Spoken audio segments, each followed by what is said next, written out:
Marcus Chen stared at his empty coffee cup and sighed. The rent notice on the kitchen table reminded him that he had exactly 3 days to come up with his half of the money. Being a graduate student in xenolinguistics didn't pay much, especially when most of his time went to studying dead alien languages that nobody cared about anymore. The apartment was quiet except for the soft hum of the air recycler. His roommate Zara was probably in her room again, doing whatever it was she did all day. Marcus had lived with her for 6 months now, and he still knew almost nothing about her. Zara was Kethmori, one of the more peaceful alien species in the Federation. She stood about as tall as Marcus, with pale blue skin that seemed to shimmer slightly in bright light. Her hair was white as snow and always perfectly neat. She had large, dark eyes that seemed to see everything but reveal nothing. When Marcus first put up the roommate ad on the university board, he expected another human student to respond. Instead, Zara had shown up at his door with perfect Federation standard speech and 3 months' rent in cash. She asked only 2 questions. Was the room private, and could she have quiet hours between sunset and sunrise? Marcus, desperate for help with the bills, said yes to both. That was the longest conversation they ever had. Zara paid her share of everything on time. She kept her space clean. She never brought friends over or played loud music. She was the perfect roommate, except she barely seemed to exist. She spoke only when absolutely necessary, usually just good morning, excuse me, or thank you. When Marcus tried to start conversations, she would give polite but brief answers before disappearing into her room. Marcus had assumed this was normal Kethmori behavior. In his alien psychology classes, he learned that different species had different social needs. The Kethmori were described as contemplative and reserved. They valued inner peace and quiet reflection. Zara's behavior fit perfectly with what he knew about her people. Still, sometimes Marcus wondered what she thought about all day. He would see her sitting by her window in the evening, perfectly still, looking out at the city lights. She never seemed to read books or watch entertainment feeds like other students. She just existed. The university campus buzzed with dozens of different alien species. Marcus saw Kethmori students in his classes sometimes. They were quiet, yes, but they still talked to each other. They formed study groups and attended social events. Zara seemed different, even from her own kind. Marcus finished his coffee and headed to his room to work on his thesis. He was studying the evolution of trade languages in the outer colonies, trying to understand how different species adapted their communication when they lived together. It was interesting work, but it felt pointless sometimes. Most of the Federation used standard now. The old languages were dying out. As he passed Zara's room, he noticed her door was slightly open. This was unusual. She always kept it closed. Marcus could see her sitting on her bed in the same meditation position she always used. But something was different. Her lips were moving. Marcus stopped walking and listened carefully. Zara was speaking, but not in Federation standard. It wasn't Kethmori either. Marcus had heard that language in his classes, and this was something else entirely. The sounds were strange, deeper somehow. Each word seemed to carry weight, making the air feel thick and heavy. The language flowed like music, but ancient music from a time before time. The syllables rolled together in patterns that seemed both alien and familiar. Marcus felt a chill run down his spine. In all his years of studying languages, he had never heard anything like this. He stood frozen in the hallway, afraid to move and interrupt whatever was happening. Zara continued speaking in the unknown tongue, her voice growing slightly stronger. The words seemed to pulse with rhythm, like a heartbeat or the sound of waves on a distant shore. Marcus tried to memorize what he was hearing. His training kicked in automatically, and he found himself identifying phonetic patterns and grammatical structures. But nothing matched anything he knew. This wasn't just a dialect or a regional variation. This was something completely different. After several minutes, Zara fell silent. Marcus quickly but quietly moved away from her door and into his own room. His heart was racing. He sat at his desk and immediately started writing down everything he could remember about the sounds he had heard. The phonemes were unlike anything in the Federation language database. The tonal patterns suggested meaning beyond just the words themselves. And there was something else, something that made Marcus feel strange just thinking about it. The language had felt powerful. Not just in the way that all communication was powerful, but in a more direct way, as if the words themselves could change reality. Marcus shook his head. He was being dramatic. It was probably just an old Kethmori dialect, maybe something religious or ceremonial that wasn't in the standard databases. Different cultures had prayer languages and ritual speeches that outsiders rarely heard. But deep down, Marcus knew this wasn't true. His specialty was dead and forgotten languages. He had studied fragments of communication from dozens of extinct civilizations. This felt older than anything he had ever encountered, older and more complex. He opened his computer and started searching through the university's linguistic databases. He cross-referenced the phonetic patterns he remembered with every known language family in Federation space. Nothing came close to matching. Hours passed as Marcus dove deeper into his research. He pulled up archaeological records, looking for any mention of unknown languages found on ancient sites. Most of the entries were incomplete, referring only to unidentified script or untranslatable text fragments. As the night grew late, Marcus realized that Zara's door had closed again. The apartment was back to its usual quiet state. He could hear the soft sounds of her moving around her room, preparing for sleep just like any normal evening. But nothing felt normal anymore. Marcus stared at the notes he had taken, trying to make sense of what he had heard. The words seemed to swim on the page, refusing to hold still in his memory. Already the exact sounds were becoming fuzzy, as if his mind couldn't quite hold on to them. He decided to be more careful tomorrow. If Zara spoke in that language again, he wanted to record it properly. As a linguistics student, he had access to professional recording equipment. He could analyze the speech patterns scientifically instead of relying on his memory. Marcus finally went to bed, but sleep didn't come easily. He kept thinking about the weight in Zara's voice, the way the air itself seemed to respond to her words. He had studied hundreds of languages, but none of them had ever felt alive the way this one did. In the morning, Zara was back to her normal self. She said good morning when she saw Marcus in the kitchen, poured herself a cup of tea and returned to her room. She showed no sign that anything unusual had happened the night before. Marcus watched her carefully, looking for any hint of the person who had spoken those powerful words. But Zara remained as quiet and reserved as always, giving no indication that she was anything more than a perfectly ordinary Kethmori student. Still, Marcus couldn't shake the feeling that he had discovered something important. Something that his roommate had been hiding for 6 months. Something that might change everything he thought he knew about the quiet alien who shared his apartment. He decided to be patient and wait for another opportunity to hear the mysterious language again. After all, Zara had been speaking it for some reason. If she did it once, she would probably do it again. Marcus had no idea that his discovery would soon turn both their lives upside down. 3 days passed before Marcus heard the language again. This time he was ready. He had set up a small recording device near his door pointed toward the hallway. When Zara's soft chanting began around sunset, Marcus activated the recorder and listened carefully.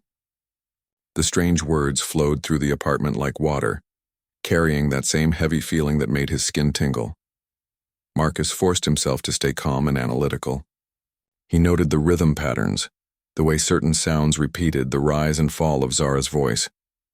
Whatever this language was, she spoke it like someone who had known it her whole life. The words came naturally, without hesitation or difficulty. When the chanting stopped, Marcus replayed the recording immediately. The quality was good enough for proper analysis. He connected his equipment to the university's linguistic analysis software and began breaking down the speech patterns. The results were fascinating and disturbing. The software couldn't identify the language family. It couldn't even classify the basic grammatical structure. According to the database, this language didn't exist anywhere in Federation space.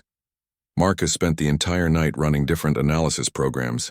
He compared the recordings to every known communication system used by the 47 member species of the Federation.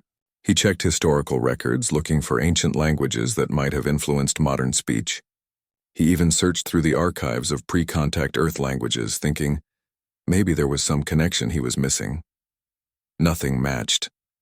The language Zara spoke was completely unknown to Federation science. By morning, Marcus felt exhausted but excited. He had discovered something genuinely new, something that could make his career as a xenolinguist. But he also felt worried. If this language wasn't in any database, where had Zara learned it? And why was she hiding it? Marcus decided to approach the problem carefully.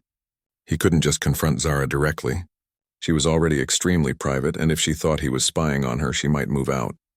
He needed more information first. He started researching Kethamori culture more deeply, looking for any mention of secret languages or hidden dialects. The Kethamori had a long history, stretching back thousands of years. Maybe this was some kind of ancient ceremonial language that had been lost to modern scholars. But the more Marcus learned about Kethamori society, the more confused he became. They were known for their openness about cultural traditions. Their religious practices were well documented. Their historical languages had been thoroughly studied by Federation linguists. There was no mention anywhere of a secret tongue. Marcus expanded his search beyond just Kethamori sources. He looked into general Federation archaeology, focusing on sites where unknown languages had been discovered. Most of the entries were brief and unhelpful, but one phrase kept appearing in different reports. Predecessor script. The term seemed to refer to written language found on ancient ruins throughout the galaxy. These sites were always very old, predating even the earliest known civilizations. The script was beautiful but completely untranslatable. No one knew who had created it or what it meant. Marcus felt his excitement growing. Could Zara's spoken language be related to these ancient writings? It seemed impossible, but the timing felt right. The predecessor sites were estimated to be 10,000 years old or more. That was long enough for a written language to evolve into something completely different when spoken. He dug deeper into the archaeological records, using his student access to reach restricted academic databases. Most of the information about predecessor sites was classified or limited to senior researchers, but Marcus found enough fragments to piece together a disturbing picture. The predecessor sites weren't just scattered randomly across the galaxy. They formed patterns like they had once been part of a vast network. The technology found at these sites was incredibly advanced, far beyond what any known civilization had achieved, and every site showed signs of sudden abandonment, as if the inhabitants had vanished without warning. Marcus discovered that Federation policy strictly limited research into predecessor technology. Official reports claimed that the sites were too dangerous for extensive study. Radiation, unstable structures, and unknown energy sources made them off-limits to most scientists.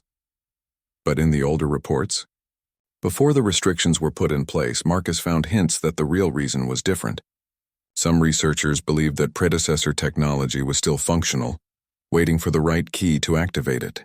A few reports mentioned that certain sites had shown energy readings when specific individuals were present, though the details were always classified. Marcus felt a chill as he read these reports. What if Zara's language wasn't just related to the predecessor script? What if it was the actual spoken form of that ancient tongue? And what if she didn't just know the language but could use it the way it was meant to be used? He realized that Zara's behavior made more sense now. She wasn't just reserved because of Kethamori culture. She was hiding something much more significant. If she could speak the predecessor language, that would explain why she was so secretive. The Federation authorities would be very interested in someone with that ability. Marcus decided he needed to be more direct, but also more careful. He couldn't let Zara know that he had been recording her, but he could try to learn more about her background. Maybe if he gained her trust, she would tell him the truth voluntarily. The next evening, Marcus made dinner for both of them. This was unusual enough to get Zara's attention. She emerged from her room looking surprised when he called her to the kitchen. "I thought we could eat together for once," Marcus said, trying to sound casual. "I realize we've been living together for months, but I hardly know anything about you." Zara sat down carefully, her dark eyes watching Marcus with what might have been suspicion. "What would you like to know?" she asked in her soft, careful voice. "Just normal roommate stuff," Marcus said. "Where you're from, what you're studying, that kind of thing." Zara took a small bite of food before answering. "I am from the Kethamori colony world of Serenus. I am studying historical preservation." Marcus noticed the slight pause before she named her field of study. "Historical preservation? That's interesting. What kind of history?" "Old things," Zara said quietly. "Things that have been forgotten." The way she said forgotten made Marcus's skin prickle. He tried to keep his voice casual as he asked, "Like what kind of old things?" Zara set down her fork and looked directly at Marcus for the first time in months. Her dark eyes seemed to be searching his face for something. Why are you asking these questions? Marcus felt his heart start beating faster. He had pushed too hard, too fast. I'm just curious. I study languages, so I'm always interested in history and culture. Languages, Zara repeated slowly. Something changed in her expression. What languages do you study? Mostly dead ones, Marcus said honestly. Old trade dialects, extinct cultural languages, that sort of thing. Languages that tell us about civilizations that don't exist anymore. Zara was quiet for a long moment. When she finally spoke, her voice was even softer than usual.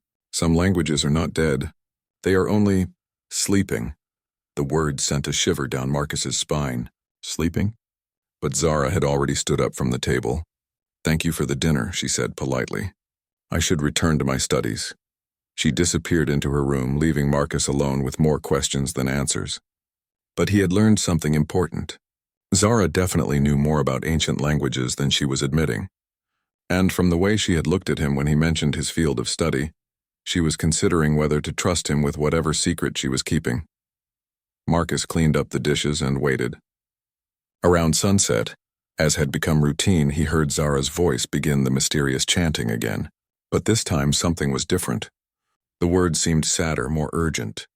And Marcus could swear that some of the phrases sounded like they might be questions, as if Zara was asking something of whatever power she was speaking to. He activated his recording equipment again, but this time he felt like he was eavesdropping on something sacred. Whatever Zara was doing in there, it wasn't just academic research. It was personal, important, and possibly dangerous. Marcus realized that he was standing at the edge of a discovery that could change everything he thought he knew about galactic history. But he also realized that Zara was trusting him, even if she didn't know it yet. Whatever happened next, he had to be worthy of that trust. Marcus spent 2 weeks analyzing the recordings before he found the courage to confront Zara directly. In that time, he had made several disturbing discoveries. First, the language patterns were definitely connected to the predecessor script found on ancient ruins. Marcus had managed to access classified archaeological reports through his advisor's research credentials, and the few translated fragments matched the phonetic structures he was hearing from Zara. Second, there were no living speakers of this language anywhere in Federation records. According to official sources, the predecessor civilization had vanished completely 10,000 years ago, leaving behind only empty ruins and indecipherable writing. Third, and most troubling, Marcus had found evidence that the Federation government actively suppressed research into predecessor sites. Reports that mentioned successful translations or functional technology were quickly classified. Scientists who pushed too hard into predecessor studies often found their funding cut or their access revoked. Whatever Zara was hiding, it was something the Federation didn't want people to know about. Marcus decided to approach her directly, but carefully. He waited until one evening when the chanting had been particularly long and emotional. When Zara emerged from her room to get water from the kitchen, Marcus was waiting for her. Zara, he said gently, we need to talk. She froze, her hand still on the water dispenser. About what? Marcus took a breath and spoke some of the words he had memorized from her chanting. The syllables felt strange in his mouth, heavier than normal speech. About this language, Zara dropped her cup. Water splashed across the kitchen floor, but she didn't seem to notice. Her face had gone completely pale, making her blue skin look almost white. You don't know what you're saying, she whispered. I know it's not Kethmori, Marcus said. I know it's not any Federation language, and I know you've been speaking it every night for months. Zara backed against the wall, her dark eyes wide with something that looked like terror. You recorded me, it wasn't a question. Marcus nodded. I'm a linguist. When I hear an unknown language, I have to study it. But Zara, this isn't just unknown. According to every database I can access, this language doesn't exist. Nobody speaks it. Nobody has spoken it for thousands of years. You don't understand, Zara said, her voice shaking. You cannot understand. If they find out, if who finds out? Marcus stepped closer, keeping his voice calm. Zara, I'm not going to hurt you. I just want to understand. What is this language? Where did you learn it? Zara slid down the wall until she was sitting on the floor, her head in her hands. For several minutes, she didn't speak at all. Marcus waited patiently, giving her time to decide whether to trust him. Finally, she looked up. It is the old tongue. The first tongue. The language of my people before they were scattered. Your people? You mean the Kethmori? Zara shook her head. No, I'm only half Kethmori. My other half comes from a people who are supposed to be extinct. Marcus felt his breath catch. The predecessors. We called ourselves the Veiltar, Zara said softly. We were the first to reach the stars. We built the great cities. We created the technologies that all other species now use, and 10,000 years ago we were destroyed. Marcus sat down on the floor across from her, trying to process what she was telling him. But you're here. You exist. I am the daughter of the last pure Veiltar and a Kethmori woman who found him dying on a refugee transport, Zara explained. My father taught me the old tongue before he died. As far as I know, I am the only person in the galaxy who still speaks it fluently. The only person, Marcus repeated. You're the last speaker of the predecessor language. The last speaker of the Veiltar language, Zara corrected. And I cannot let anyone know I exist. Because if the Hegemony Council finds out, they will kill me just like they killed the rest of my people. Marcus felt cold. The Hegemony Council was the most powerful governing body in the Federation, made up of representatives from the oldest and most advanced species. Why would they want to kill you?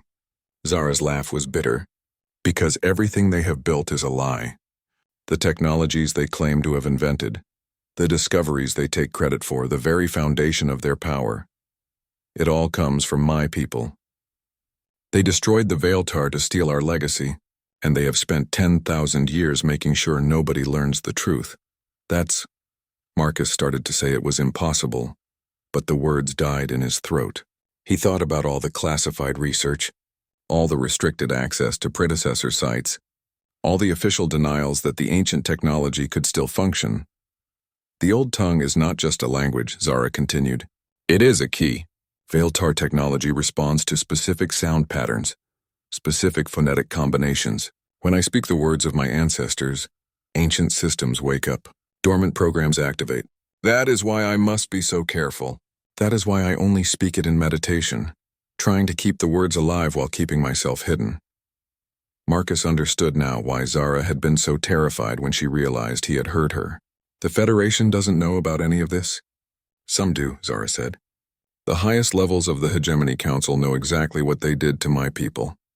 But most Federation citizens believe the official story, that the predecessors simply vanished mysteriously, leaving behind ruins that we are too primitive to understand. But you could prove them wrong, Marcus said.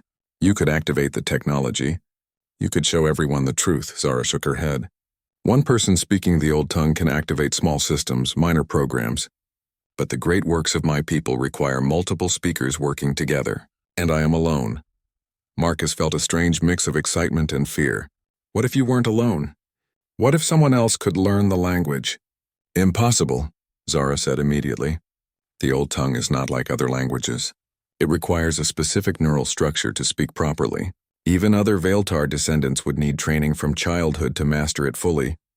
But what about humans? Marcus asked. We're new to the galaxy. We don't have the same neural patterns as other species. Maybe we could learn it differently. Zara stared at him for a long moment. Why would you want to learn? If the Hegemony Council discovers that you know about the old tongue, you will be in as much danger as I am. Marcus thought about his answer carefully. Because it's the right thing to do. Because the truth shouldn't be buried. And because, he paused, then decided to be completely honest. Because I've spent my whole life studying dead languages, and this is the first time I found one that's truly alive. Zara was quiet for several minutes, studying Marcus's face. Finally, she spoke a single word in the old tongue. The sound seemed to vibrate in the air between them, carrying weight and meaning beyond just the syllables. What does that mean? Marcus asked. It means hope, Zara said. It is a word I have not spoken aloud for many years. She stood up slowly, offering Marcus her hand. If you truly wish to learn the old tongue, I will teach you. But you must understand the danger. Once you know these words, you can never unknow them. The Hegemony Council has killed entire worlds to keep this secret. They will not hesitate to kill us both. Marcus took her hand and let her help him to his feet. I understand. Do you? Zara asked. Because once I teach you to speak the words of power, everything will change.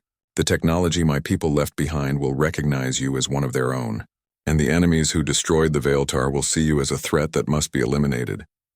Marcus thought about his quiet life as a graduate student, his simple goals of finishing his thesis and finding a job. All of that would have to be left behind. But when he looked at Zara, he saw something he had never seen before. The hope she had spoken of, fragile but real. "Teach me," he said. Zara smiled for the first time since he had known her. "Then we begin tonight. But first you must learn the most important lesson of the old tongue." "What's that?" "Words have power," she said. "Real power. When you speak in the language of the Veiltar, you are not just communicating. You are calling out to the universe itself, asking it to respond. And sometimes it answers in ways you do not expect." As if to prove her point, the lights in the apartment flickered slightly when she finished speaking. Marcus looked around in surprise, but Zara just nodded calmly. "You see? It begins already. The old system sense that the old tongue is being shared with a new speaker. They are waking up one by one, waiting to see what we will ask of them." Marcus felt a thrill of anticipation mixed with fear. He was about to learn a language that could literally change reality. But he was also about to become an enemy of the most powerful forces in the galaxy. There was no turning back now. Learning the old tongue was unlike anything Marcus had ever experienced. Other languages were systems of symbols and sounds that represented ideas. The Veiltar language was different. Each word carried meaning not just in its definition, but in its very vibration. Speaking it required not just memory and pronunciation, but a kind of mental discipline that Marcus struggled to understand. Zara was a patient teacher, but she warned him constantly about the dangers of speaking the words incorrectly. "The old tongue is connected to reality in ways that Federation languages are not," she explained during one of their nightly lessons. "If you speak a word of power with the wrong intention, the results can be unpredictable." Marcus learned to feel the difference between ordinary speech and the resonant quality of the old tongue. When he spoke Veiltar words correctly, he could sense something responding, not just in his mind but in the environment around him. Electronics behaved differently when he practiced. Lights dimmed or brightened without being touched. The apartment's environmental systems adjusted themselves to temperatures nobody had programmed. After 3 weeks of intensive study, Zara decided Marcus was ready for a practical test. She had been researching locations where Veiltar technology might still be dormant, waiting for the right activation key. Through her academic contacts in historical preservation, she had found something promising. "There is a site on Luna 7, she told Marcus as they planned their expedition. "Officially, it is classified as a mining facility from the early Federation period. But the archaeological surveys mention structural anomalies that match Veiltar architecture. Luna 7 was a small moon in the outer system, used mainly for research stations and industrial operations. Getting there would require careful planning, since they couldn't afford to attract attention from Federation authorities. Marcus used his student credentials to arrange a legitimate research trip, claiming he needed to study linguistic artifacts at one of the academic installations on Luna 7. Zara joined him as a research assistant, using forged credentials that identified her as a graduate student in xenoarchaeology. The journey to Luna 7 took 18 hours on a commercial transport. During the trip, Marcus noticed something strange. Other passengers seemed drawn to Zara in subtle ways. Conversations became quieter when she passed. People looked at her longer than was polite, as if they sensed something unusual about her but couldn't identify what it was. "It's the old tongue," Zara explained quietly when Marcus mentioned this. "Even when I'm not speaking it aloud, it changes how I exist in the world. Veiltar neural patterns are different from other species. People can sense that difference even if they don't understand what they're feeling." They landed at Luna 7's main research station without incident. Marcus presented his documentation to the facility administrator, a bored-looking human who barely glanced at their credentials before approving access to the archaeological zones. The supposed mining facility was located 15 kilometers from the main station, accessible only by surface vehicle. Marcus and Zara rented a transport and drove across Luna 7's barren landscape, following coordinates that Zara had memorized from the restricted archaeological reports. The structure didn't look like much from the outside and just a cluster of low buildings partially buried in the lunar surface. But as they approached, Marcus felt something change in the air around them. The silence became deeper, more profound. Even their footsteps seemed muffled. Can you feel it? Zara asked softly. Marcus nodded. There was a presence here, something vast and patient waiting beneath the surface. It's active, isn't it? The technology. Dormant but not dead, Zara confirmed. This place has been sleeping for thousands of years, but it remembers what it was built for. They found an entrance that had been sealed by Federation archaeologists decades ago. The official warning signs claimed the structure was unstable and potentially dangerous. Zara examined the seals carefully, before removing them with tools she had brought for the purpose. Are we really breaking into a Federation-restricted site? Marcus asked as they prepared to enter. We are returning to a place that belongs to my people, Zara replied. The Federation has no right to keep the Veiltar legacy locked away. The entrance led to a corridor carved from solid rock, but the walls were covered with patterns that definitely weren't human work. The designs flowed like water, creating optical illusions that made the passage seem to shift and change as they walked. Emergency lighting cast strange shadows that moved independently of their bodies. The patterns are responsive, Zara explained, running her hand along one of the walls. They react to the presence of those who can speak the old tongue. Watch. She spoke a single word in Veiltar. The patterns on the walls immediately began to glow with soft, warm light. The illumination spread ahead of them down the corridor, as if the facility was welcoming them home. Marcus felt his skin prickle with excitement and fear. It knows you're here. It knows we're both here, Zara corrected. Your study of the old tongue has changed your neural patterns enough for the systems to recognize you as a potential user. They followed the lighted corridor deeper into the facility. The architecture became more obviously alien as they descended.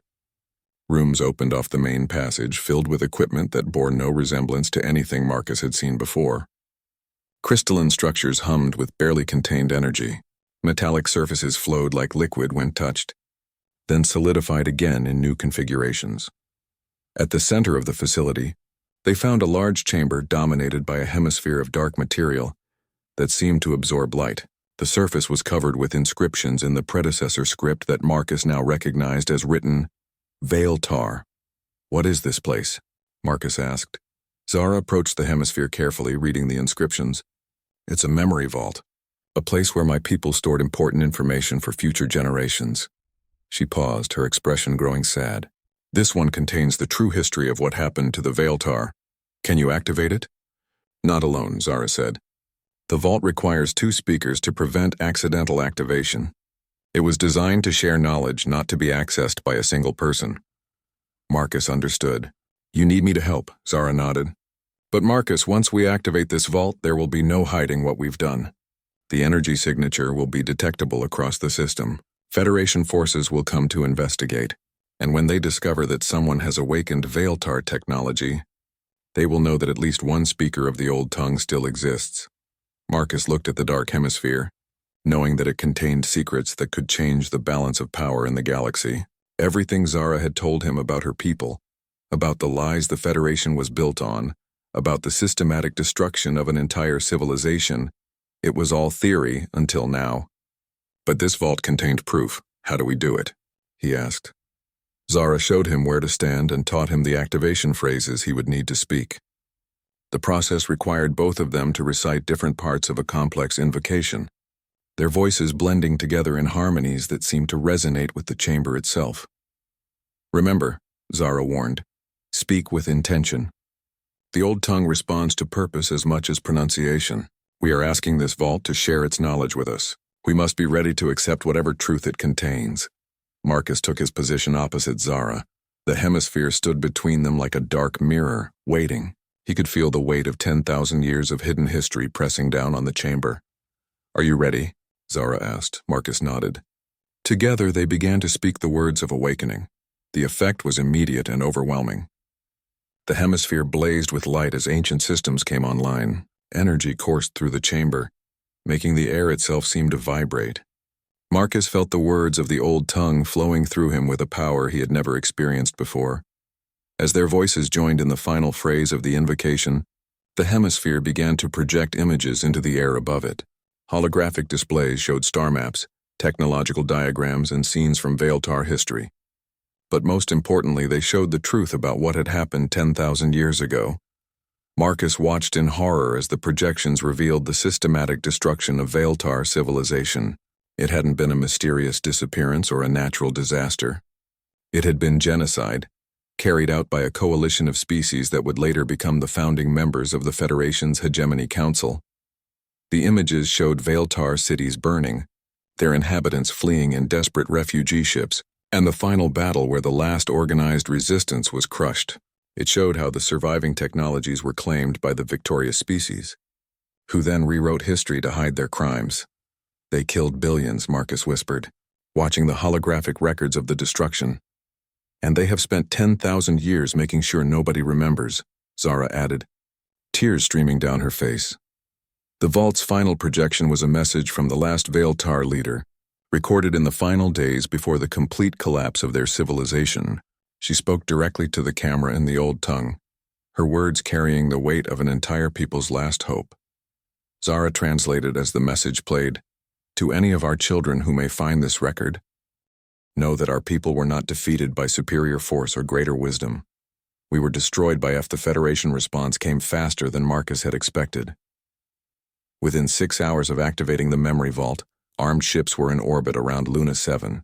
Marcus and Zara barely had time to copy the vault's data before they had to flee through emergency tunnels that the Veiltar had built beneath their facility.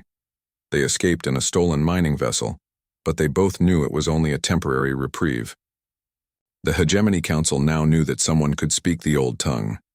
They would never stop hunting until they found and eliminated the threat to their power. Marcus learned to pilot the ship, while Zara worked on decoding the information they had rescued from the vault. What they discovered changed everything they thought they knew about their situation. "We're not alone," Zara announced 3 days into their flight toward the outer system. The memory vault contained contact information for other survivors. There are Veiltar descendants scattered across the galaxy, hiding among different species. Most don't know the old tongue, but they carry the genetic markers that would allow them to learn it. Marcus felt a surge of hope. How many? The vault's records are incomplete, but there could be hundreds, maybe thousands. Zara's excitement was tempered by caution. But contacting them will be dangerous. The Hegemony Council has spent 10,000 years tracking down and eliminating anyone with Veiltar heritage. Many of the addresses in this database may be outdated or compromised. They decided to start carefully, reaching out to contacts in systems far from Federation core worlds. Zara composed messages in ancient Veiltar script, hidden within seemingly innocent academic communications about historical research. The first response came from a trading station in the Rim territories.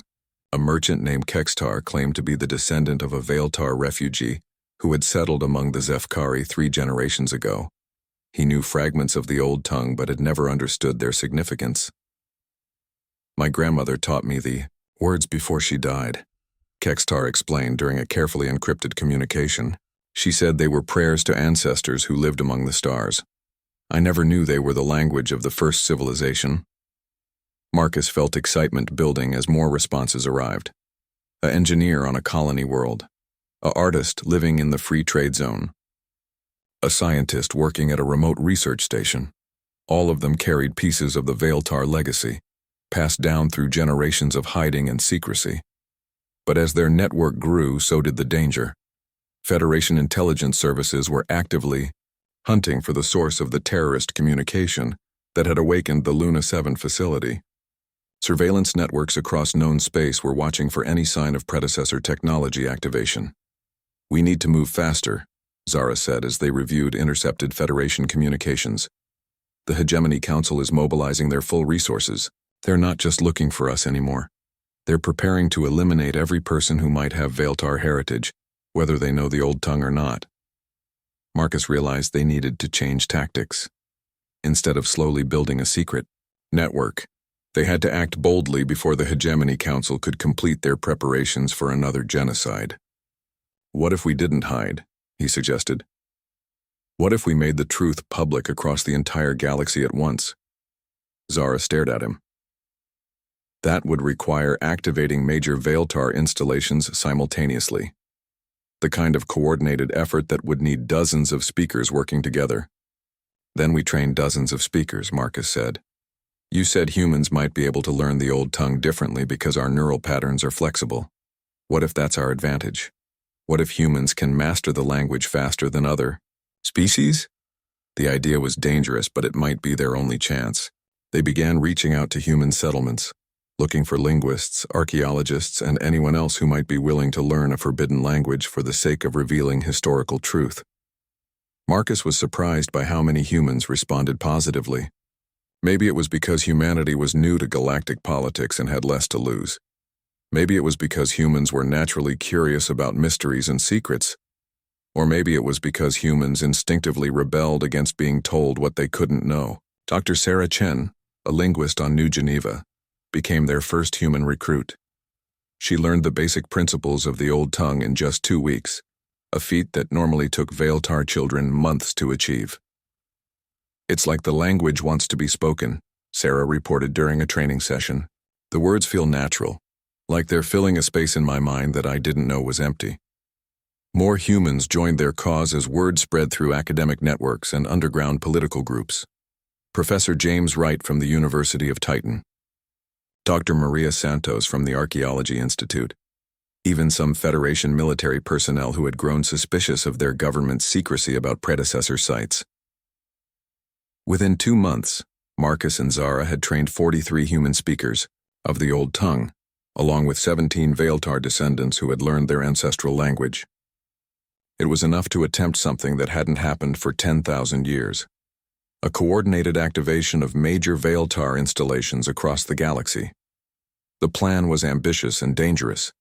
Teams would simultaneously activate memory vaults on 12 different worlds, broadcasting the true history of galactic civilization to every communication network in Federation space. The evidence would be undeniable, transmitted in multiple languages with full documentation of the Hegemony Council's crimes. Marcus volunteered to lead the team targeting the most dangerous site, a Veiltar facility hidden beneath the Federation capital world of Prima Centura. If they could activate the central archive there, they could override the planetary communication systems and broadcast directly to the Federation Council chambers. This is insane, Sarah Chen told Marcus as they prepared for the mission. The capital world has the heaviest security in known space. If we're caught, we'll be executed as terrorists. If we're not caught, we'll expose the biggest conspiracy in galactic history, Marcus replied. Those are odds I can live with. The infiltration of Prima Centura required careful timing. Marcus's team arrived during the Galactic Unity Festival, when security was focused on managing crowds rather than detecting archaeological infiltration. They posed as academic researchers studying pre-Federation architecture, using forged credentials that Zara's network had provided. The Veiltar facility beneath Prima Centura was vast, far larger than the installation on Luna 7. It had been built as a central hub for coordinating the ancient civilization's vast technological network. Most importantly, it contained transmission equipment capable of overriding every communication system in Federation space. As Marcus and his team prepared to activate the archive, they received confirmation signals from the other 11 sites.